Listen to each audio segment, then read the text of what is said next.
Good afternoon, guys. How are you all today? Hope you're doing well. Hope you're having a blessed Sunday. Let's see if I can get this moved over a little bit.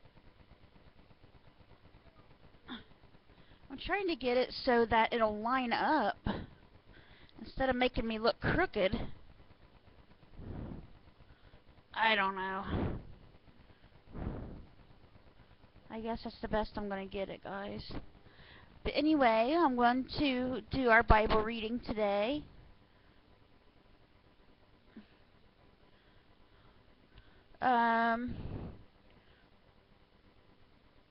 Let's see.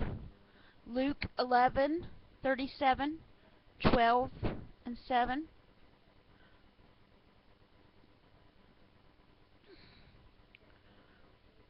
And today is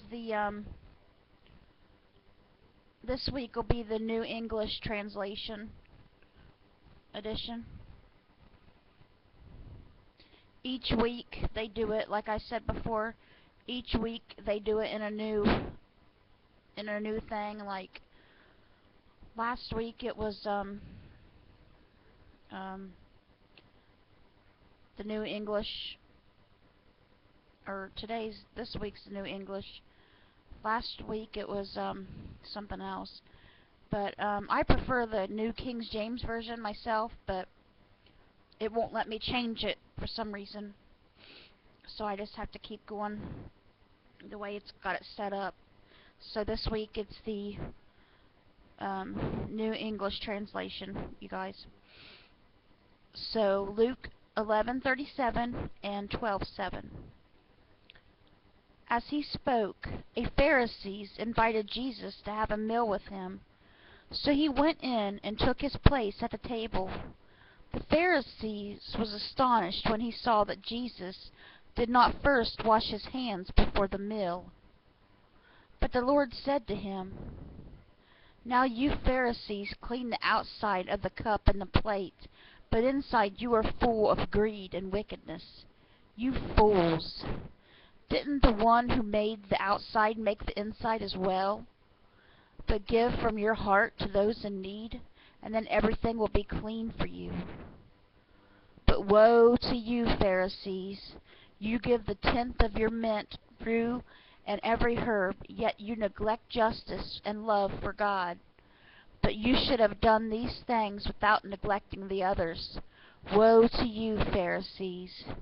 You love the best seats in the synagogues and elaborate greetings in the marketplaces. Woe to you! You are like unmarked graves, and people walk over them without realizing it." One of the experts in religious law answered him, "Teacher, when you say these things, you insult us too." But Jesus replied, "Woe to you, experts in religious law as well. You load people down with burdens difficult to bear, yet you yourselves refuse to touch the burdens with even one of your fingers. Woe to you! You build the tombs of the prophets whom your ancestors killed. So you testify that you approve of the deeds of your ancestors because they killed the prophets, and you build their tombs. For this reason also the wisdom of God said, 'I will send them prophets and apostles, some of whom they will kill and persecute, so that this generation may be held accountable for the blood of all the prophets that has been shed since the beginning of the world, from the blood of Abel to the blood of Zechariah, who was killed between the altar and the sanctuary. Yes, I tell you, it will be charged against this generation. Woe to you, experts in religious law! You have taken away the key to knowledge. You did not go in yourselves, and you hindered those who were going in." When he went out from there, the experts in law and the Pharisees began to oppose him bitterly, and to ask him hostile questions about many things, plotting against him to catch him in something he might say. Meanwhile, when many thousands of the crowd had gathered so that they were trampling on one another, Jesus began to speak first to his disciples.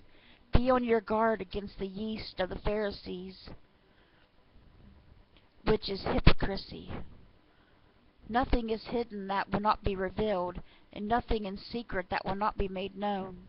So then whatever you have said in the dark will be heard in the light, and what you have whispered in private rooms will be proclaimed from the housetops.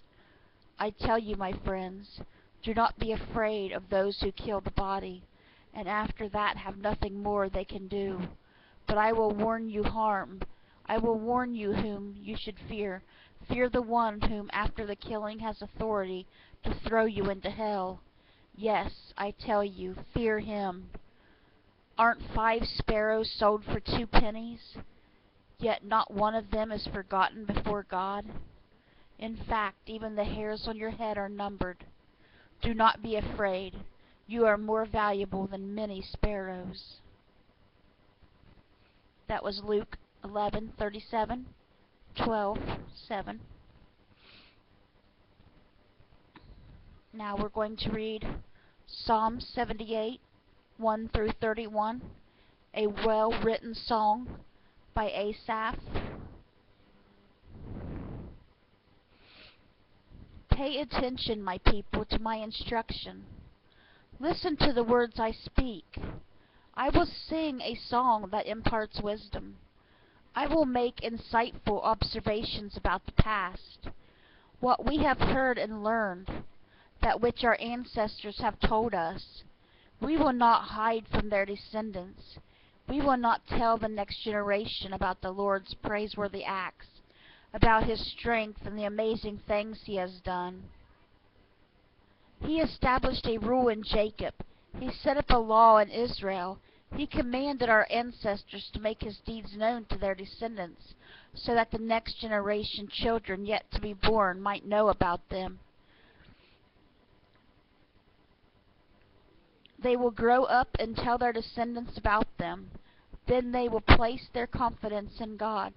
They will not forget the works of God, and they will obey his commands. Then they will not be like their ancestors, who were a stubborn and rebellious generation, a generation that was not committed and faithful to God.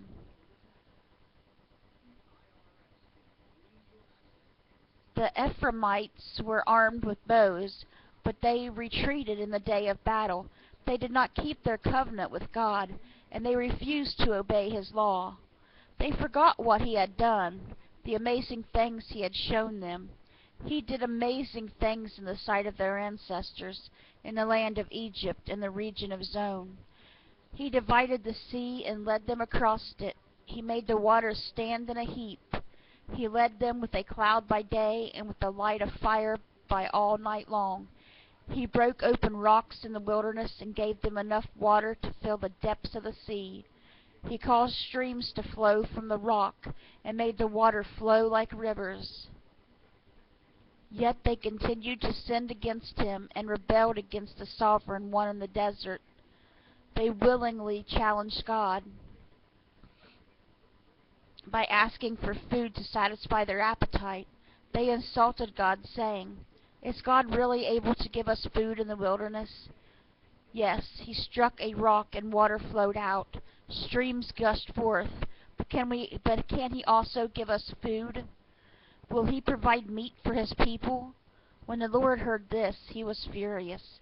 A fire broke out against Jacob, and his anger flared up against Israel, because they did not have the faith in God and did not trust his ability to deliver them. He gave a command to the clouds above and opened the doors in the sky. He rained down manna from them to eat. He gave them the grain of the heaven. Man ate the food of the mighty ones. He sent them more than enough to eat. He brought the east wind through the sky, and by his strength led forth the south wind. He rained down meat on them like dust, birds as numerous as the sand on the seashores. He caused them to fall right in the middle of their camp, all around their homes. They ate until they were stuffed. He gave them what they were desired. They were not yet filled up. Their food was still in their mouths. When the anger of God flared up against them, he killed some of the strongest of them. He brought the young men of Israel to their knees. That was Psalm 78, which was 1 through 31. Proverbs 12:19 through 20. The one who tells the truth will endure forever, but the one who lies will last only for a moment. Deceit is in the heart of those who plot evil, but those who promote peace have joy. And that was Proverbs 12:19 and 20. I hope you guys all have a great rest of the afternoon and evening. I plan on watching Resurrection later. I don't know if any of you guys are watching that new series on TV called Resurrection. It's nothing to do with the Bible or anything. I just think it's a pretty awesome show. I've been watching it every Sunday. It comes on Sundays at 9. I forget what channel it's on. I think it's on one of the local channels.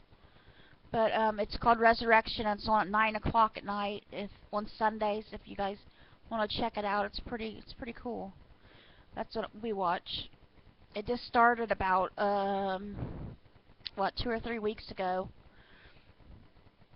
So we're enjoying that on Sunday nights. But anyways, I'll probably do a couple Bible stories for you guys later. And I love you guys so much. Let's bring those souls to Jesus. Don't forget to be as much like Jesus as you can in everyday life. Before you do anything, think, what would Jesus do? Would he do this? Before you react, if you got children, maybe your children are making you angry, before you lose your temper, before you get too angry, just stop for a minute, just stop and think, what would Jesus do in this situation? Just calm down for a minute and think. Don't react with anger, because reacting with anger brings a lot of hurt and pain, not just for the child, but for yourself as well. So let's be like Jesus. Let's love one another. Let's bring those souls to Jesus. I love you guys, and I will talk to you all later with the Bible stories. I love you guys. Bye.